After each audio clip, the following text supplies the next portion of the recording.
mumastreets esocial media mandinoswera ndichiona kuti nyaya dziri kufamba sei. Aiwa, ndinayo nyaya yandoda kuti ndinge ndinokuzivisai kana kuti post randoda kuti ndikuratidzei.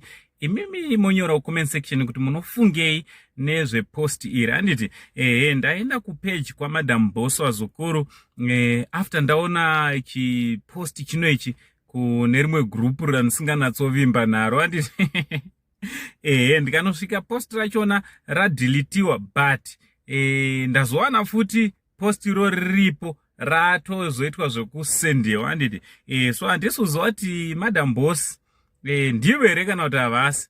Pati ino chipeji rakabhlutikiwa raMadam Boss rimwe chete. So vamwe vari kutaura kuti zvoni Madam Boss anyora mashoko awa ari panapa. Rikatiende straight kunyaya. Hanzi anyora mashoko awa and then haana kumboita 1 minute abva atodelete. So Ameno Wazukuru iposti iriratidza kuti ndeendorsement iri kuendosa President Nelson Chamisa uyo anotungamirira president weparty inonzi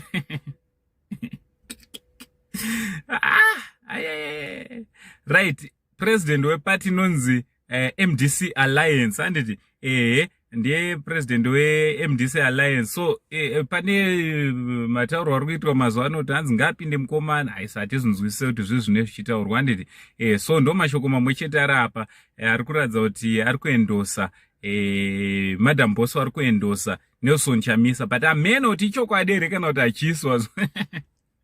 But chandoziva ndechekuti ndatora post iyi not kuti yakanyorwa sezvairi, but yange yatotorwawo samwe yobva yauya ikaiswa papage paMadam Boss. Ameno.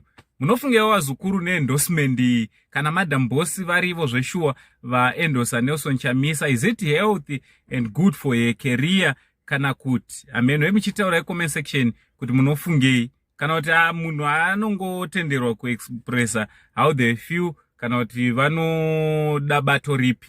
Ameno, ndimuchatiudza kucomment section kuti munofungei vazukuru vangu. So from Ango Send, the only Zimbabwean Ango, ndochandati ndikuigirei. Usati wasubscribe, don't forget to subscribe, turn on your notification bell so that every time we upload a video, you will be notified. Ndichitichi, much love.